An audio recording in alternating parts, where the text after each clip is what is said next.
Now, we know now from international research that the stress of being targeted by racism as a child or a teen, or even just seeing it happen to someone else, can affect you well into later life. And a new report, the first of its kind, that surveys about 4,600 students from New South Wales and Victorian schools, shows just what's happening in Australian playgrounds. A third of all students said they'd experienced racism from their peers. About the same said they'd experienced it in broader society. Students born overseas reported twice the levels of racial discrimination than students born in Australia. And more than 1 in 10 students who responded to the Speak Out Against Racism survey said they'd experienced racism in some form from their teachers. Among African students, it was about 3 times that number, and twice that number for Indigenous and Torres Strait Islander kids. It's not like it all goes unnoticed. More than half the students said they'd seen others being racially discriminated against, including being left out, teased, or treated with less respect. We know already from the stories of Indigenous Australians and people of colour, most recently in a special version of this program devoted to the topic of growing up in Australia, that racism happened to them at school. So why does it take a study like this for it to be taken seriously? For more on this, we're joined by one of the authors of the report and Associate Professor at the Australian National University Centre for Social Research and Methods, Naomi Priest. Thanks for joining us. Now, as we mentioned earlier, there were some people today, Maxine Beneba-Clark, saying, I've been writing about this, I've been talking about this for so long, Indigenous people have said it, people of colour have said it. We told our stories. Why is it that we need this? What's your answer to that question? I think that's a really important point, and it's actually in response to those stories that we do surveys like this. And we've just been talking about, well, you've just been talking about housing affordability. We know that what gets measured is what counts. Yep. And yeah, I wish it didn't need another survey like this to document it, yep, to get the headlines and to get this conversation continuing. But I think what's really key about a big survey like this of 4,600 school students is that now we've got the data that's now included within the government benchmarking, and that we can track progress over time. Because data is power, we know that, and it's certainly in no way wants to minimise, or it's actually in response to those stories. And I think too, there's lots of other things that this report addresses well. We've got data here on the impacts for children and young people on their health and wellbeing, for example. We've got data on how confident they are to respond. We can now point to the figures, and people like John and others can say, right, now we've got data on how many of our students are actually saying across this broad population they're having these experiences. And I think that is powerful. John, this is racism in schools, obviously, with your institute. This is something that you're seeking to address almost on a daily basis. How do you read these figures, and what do you think they mean? Yeah, thank you. No, it's something the Strongest Smart Institute embraces, the notion of having more information. More knowledge is power. And we're blessed to work with educators all over the country on how to create more safe spaces in schools. 3,000 alumni, over 900 plus schools around the country. So this kind of data just adds to that story about, you know, we're doing stuff well, and what can we do more? Because we have a national curriculum which really sets out clearly cross-curricular priorities like Aboriginal and Torres Strait Islander perspectives. But through this report, we've got young ones saying, you know what, 30% saying I don't feel right, I don't feel safe in spaces in New South Wales and Victoria. That's a big flag, you know, and that's something to take up and embrace. A good challenge to have. And at the Institute too, where we're a partner, we really look forward to the next steps in embracing this. And I know partners that we work with, like the Secondary Principals Council, who are just over the road here from our studio, they'd be really keen to embrace as well. Because it's going to be about us collaborating, not putting up binaries. And you know, Strongest Smart Institute is definitely there to walk side by side with that. Yeah. What did this research tell us about the particular forms of that racism takes in the schoolyard? Yeah, so what we found is that most of the experiences of racial discrimination were from peers. So things like, often people think about the more active forms of discrimination, right, like being called names, but we also found that being left out of activities was really common. Or being thought that you couldn't do something because of your background, that perception of inferiority or not being quite as smart, and that was a really common experience, and particularly from teachers being disciplined unfairly, or again being put in a lower ability class or group as being quite a common experience. So, not just... So that's the forms with teachers. It's being targeted in terms of discipline, right, and being excluded, again, when it comes to certain groups. Yep. Yeah. And then from society as well. I mean, you know, we've got the media today about the inquest that's happening in Victoria, but young people talking about being followed around in shops or stores, also that kind of sense of hyper-surveillance because of your background, or people being more acutely aware of what you're doing, or being treated differently from the police, for example, is being very common as well. With the peers, is it more of the casual racism, the kind of name-calling, I was only joking kind of stuff, or is it? So we don't know. I mean, it was more around being called cold names, but the justification for that. So I was only joking. Yeah. I mean, that's something for qualitative stories, and but certainly very commonly talked about. And some really interesting contradictions. Like there's some hopeful things. You know, a lot of like warm. I think the word was warm attitudes expressed towards people with different backgrounds, and 80% of people, easily making friends with people from different backgrounds, and then you have 11% saying.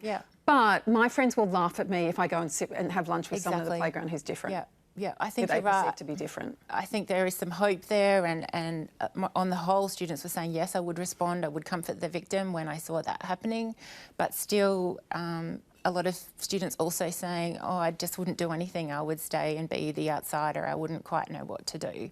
And what about the teachers? I mean, one odd thing that struck me was that the Victorian teachers were like, we got a real problem, and the New South Wales ones were like, it's not so bad here. Like there was quite a difference statistically of about 15%, I think. I don't know what we can attribute that to. Well, I mean, I think I would remember that the survey of teachers was quite small, so the student sample is representative of, we can absolutely say hand on heart, that's representative of and it's obviously 4,600. The sample of teachers is not representative, it's much smaller. So yes, we do see that difference within New South Wales, but that may also be an artefact of the sorts of teachers who respond to the survey, right? Right. The self-selection. Exactly. Beverly, can I bring you in here? Absolutely. Is there anything that surprised you in this report? Look, I'm never surprised by any kind of report of racism or measure of racism and the extent of racism that exists. I think it really is the air that we breathe and the water that we swim in. I'm paraphrasing someone else, but racism is omnipresent to those of us who experience it, and maddeningly invisible to those of us, to people who do not experience it and deny its existence. So it's good to have data. I mean, Maxine Beneva Clark, if you read The Hate Race, you will read her amazing memoir of what it was like to grow up black in Australia. This report is interesting because it gives numbers to the manifestation of racism in a tangible form. So very obvious things like name calling, like exclusion, like bullying. We can all name those things. We can all identify those things. But I think what's really important then once you have the data is what do you do with that data? You have to dig down underneath and get underneath that tip of the iceberg and look at the underlying impacts, the underlying reasons why this is taking place, because schoolyard bullying, it is a microcosm of society, but look, there's more to racism than just being called names. There's so much more to it. That's right, but I'm still struck by some of if I can go exactly to the point of being called names at this point, but between some of the differences with some of the groups. East Asian students reported the highest rate of insults or name calling on the basis of their background of 44%. But 30% of Aboriginal or Torres Strait Islander students reported having students spit, push or hit them on the basis of their race. I mean, are we able to even guess at what that means, the physicality of that as opposed to the name calling? Isn't it a great, I mean, we talked about earlier about the indicators of well-being for older home buyers and stuff. Isn't it a great flag too on the notion of why, we talk about recidivism, why our young people are represented the highest when it comes to youth detention centres and prisons, so on and so forth. This is something Stronger Smart advocates about. We'd rather have our young ones engage in school, and if anything, it shows the courage too of jurisdictions. It shows the courage of New South Wales and Victoria to say, let's have a look. This is the biggest international study done in jurisdictions to really look at what are those underlying causes and stresses. And I think of leaders like Adam Goodes, who's, you know, stood up like he has. And it just, once again, it just adds into that conversation we can have as a mature nation about, you know, what is it about education we want to offer? Do we want to offer a first-rate, safe space,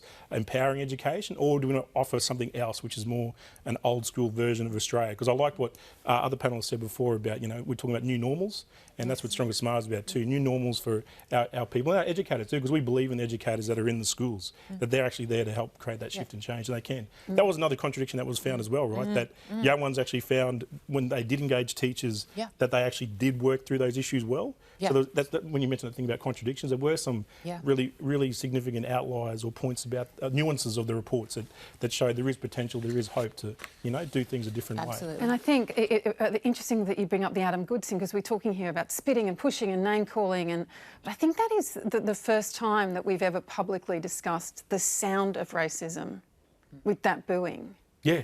Yes. That's what it sounds Definitely. like. It's been a chilling kind of discussion and experience, I think.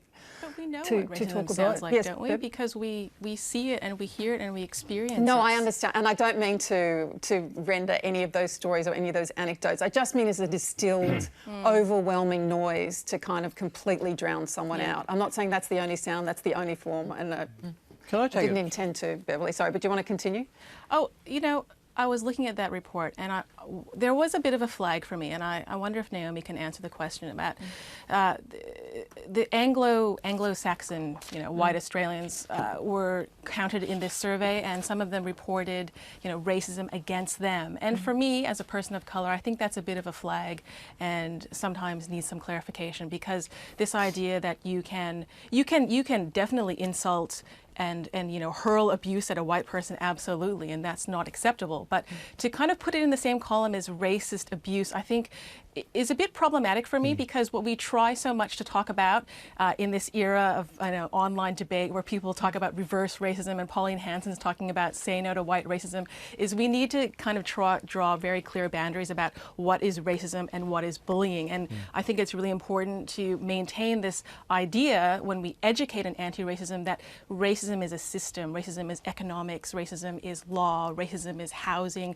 It's manifested in these systems. And so when a white person, an Anglo-Saxon white person, has an insult hurled at them, that's harmful, that's offensive, but is it racism? And I just wonder whether putting that category in the study makes that more problematic when it already is very problematic. And Naomi, do you want to speak to, I'm going to come to you one second, but Naomi, do you want to just speak to that?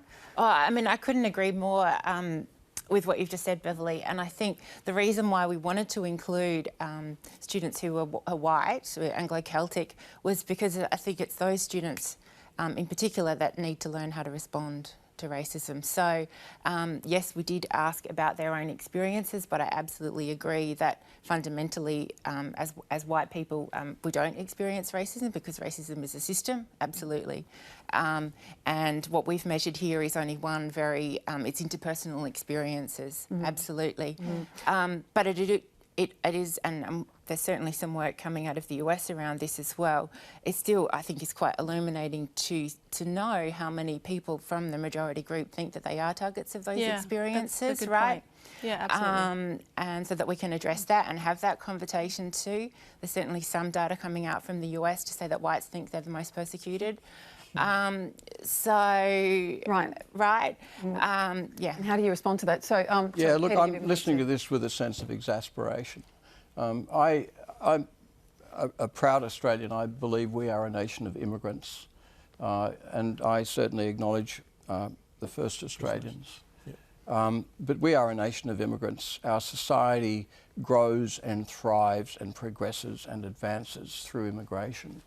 And our economy grows that way. And so on a bipartisan basis for 3-4 decades, racial discrimination has been specifically outlawed.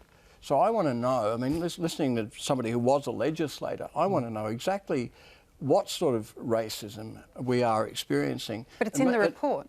And the next, whether these questions were asked in the report, was this reported, and what was done by the school about the racism? I mean, if the report says nothing was done and the teachers just said, get over it, then that would be really alarming. But I mean, look, let's put this in some sort of context. Every last group in this country has been discriminated against. The Irish were discriminated against. The Europeans, post-war European immigration, the kids who came with salami sandwiches, you know, they were discriminated against, right? I mean, thank goodness they came. They've given us their food, they've given us their coffee, they've given us their culture.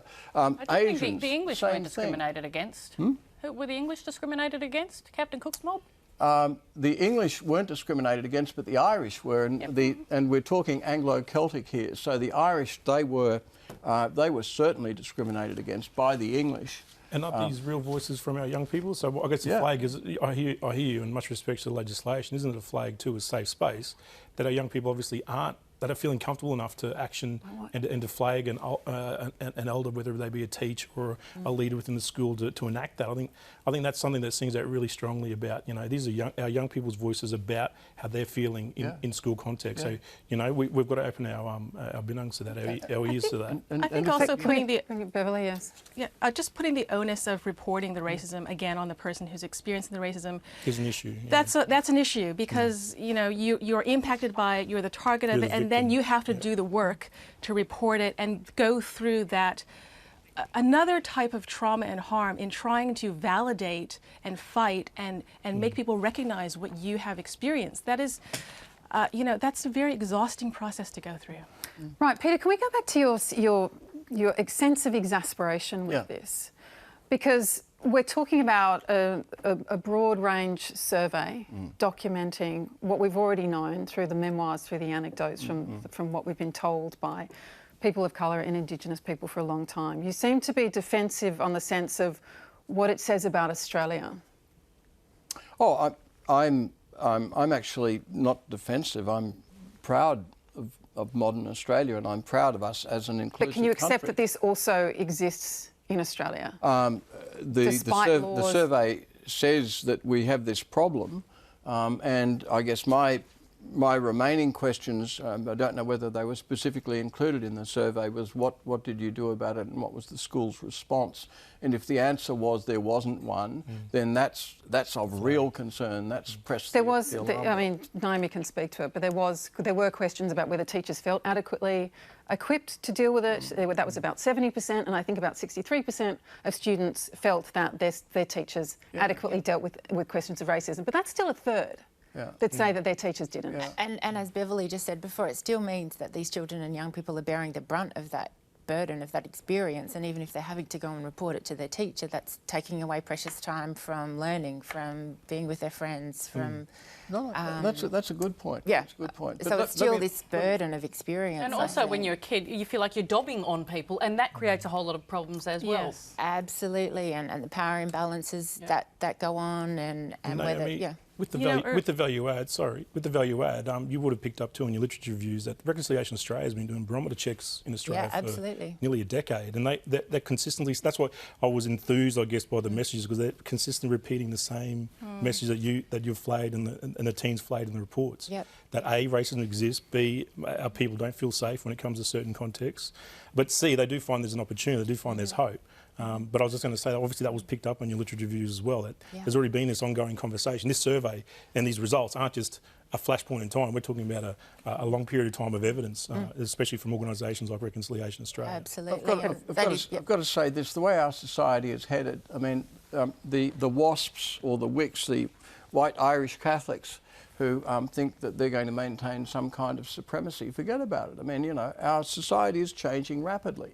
This is why we have white supremacist violence. Where I live, well, not where I live, and where I live in Western Sydney, I belong to a minority group. I mean, most of the people I see on my train are of Indian, Chinese, Islander, African origin, and that's the way it is. This is the way our society is evolving. It's evolving quickly. Does this report reflect the Australia that you know? I don't know that it. I don't know that it does. I mean, I think that the Australia that is emerging is a multicultural Australia, which does not tolerate racial discrimination in any form. I think we have a disconnect between awareness of the issue and what's happening. And I think a lot of people think, because everyone's aware of racism, that therefore it's solved. Like everyone's aware of sexism, therefore it's solved. And I think that's the problem, is there's a disconnect between the two. Beverly. Well, it's wonderful that you see so many multicultural faces on your train, on your commute, and I see the same thing. The question is, you know, you look at, if you were to have a statistical bar, you know, floating over the heads of all those commuters, how would their life expectancy, their job prospects, their housing stability, their mental health, how would that all stack up? And if in the long range you see, you know, more people of color, a more diverse Australia, and yet the diverse Australians are not being able to get ahead or get the privilege of the, you know, the groups that came before them to settle this country, the white Australians, then that is still entrenched disadvantage. So what we're talking about is entrenched disadvantage. It's not entrenched disadvantage. There are multiple reports that show entrenched disadvantage of because those people, their kids are going to go to school, they're going to work really hard because those immigrant families understand the value of education. They're going to populate the professions, and they are going to dominate the professions in the next generation. Of and that's personal been our history. merit and getting ahead by your bootstraps. Sure, absolutely. And every country settled by immigration has those exceptional stories. But this is always measured against, well, you worked hard and you got ahead. But you know why you had to work so hard? Because you were put in a system where you were fundamentally disadvantaged to begin with. And so I think we need to step back from that wonderful narrative of, you know, migrant success in Australia, which we see replicated the world over, and then actually be honest and say, well, why did so many Vietnamese Australians, for example, establish their own family-run businesses?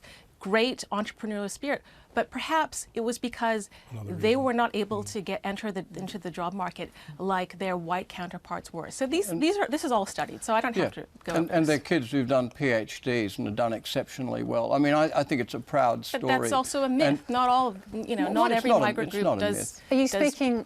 Excuse me. Are you speaking also the Indigenous experience there, Peter? And I think. And look, I've spent a lot of my working life dealing with health issues and trying to narrow the gap with Indigenous Australians. And I think that there is a lot of catching up to do there. And it remains a deep problem in this country that I think all Australians are concerned about. And I think I support the initiatives that are being taken. But I mean, I'm sorry, I actually am, I'm an optimist. I'm a glass half full person. And I think picking up my opinion. I get that you're glass half full, but I also think that if you look at, say, the university entrance rates from some kid from Mount Druitt High compared to Riverview, there's a massive difference, and that's the thing. People are not starting on the same. From the to the epidemiologist in our midst, if we can just go back to the data, and also what we know about. What does it tell us about how you talk to kids about racism? What do we know? Can you tell us what works? I can. I mean, we have to talk about it. What's effective, And often I think we avoid having conversations about racism because it can feel uncomfortable, or it brings up really thorny topics like white privilege and advantage and power, and how some of us, because we have white skin, get certain advantage and don't face the burden of these experiences on a day-to-day basis. So I think talking about it is really important. The work that John and Narangala Wali do with Reconciliation Australia, I've done work with them around supporting children and young people who experience this, is really, really important. And that's why things like Stronger, Smarter are so important. But also for all children to learn to, you know, empathy, perspective taking, to think about, well, walking in somebody else's shoes, to have that respect for diversity. We need to be able to have these conversations, and it might feel clunky and awkward for a white family to be having a conversation about racism, but we need to be doing those things, and we need to be having those conversations in the schoolyard as well. That it's just because somebody might not be like me doesn't mean that that's a problem, that could actually be a really good thing. And you've done a lot of work on the question of how inequality impacts health, and how race, the enduring impacts of racism in the schoolyard. What can you tell us about that? So yeah, there's overwhelming, as you just said, epidemiological evidence. So for those who are, epidemiology really is the study of health at a population level and what factors drive health. And there's increasing evidence that racism is, again, reinforcing what communities have been saying for years and years and years, is a really fundamental cause of health and well-being and can impact things like anxiety, depression, suicide risk. Even some recent work showing that even among children it can affect cardiometabolic risk factors for chronic disease and immune and inflammatory system function. And that's at that really cellular level, even increased cellular ageing, of course, and then things like access to education, access to healthcare, the criminal justice system. So at multiple levels can be incredibly harmful. If I can just bring up, if we're talking about incidents of racism, we sometimes talk about casual racism, but we also talk about everyday instances of racism. Even just today, when we look at the front cover of the Daily Telegraph, I think we have dim sums is the headline there. Beverly, do you want to speak to what that means? I saw those headlines earlier today. Look, again, not surprising. Just because there happens to be a person with a Chinese last name involved in the story, all of a sudden, you know, the chopsticks music comes up and we have to force some kind of pun. I see that kind of thing. I'm at a point in my life where I don't feel personally offended by that, but I see it, I note it. I might, you know, internally roll my eyes and I move on. I think there's kind of this base level of racism that occurs that you have to, as a person of color, learn to put up with, actually, on a daily basis. And I think that's a very hard thing to explain unless you experience it yourself.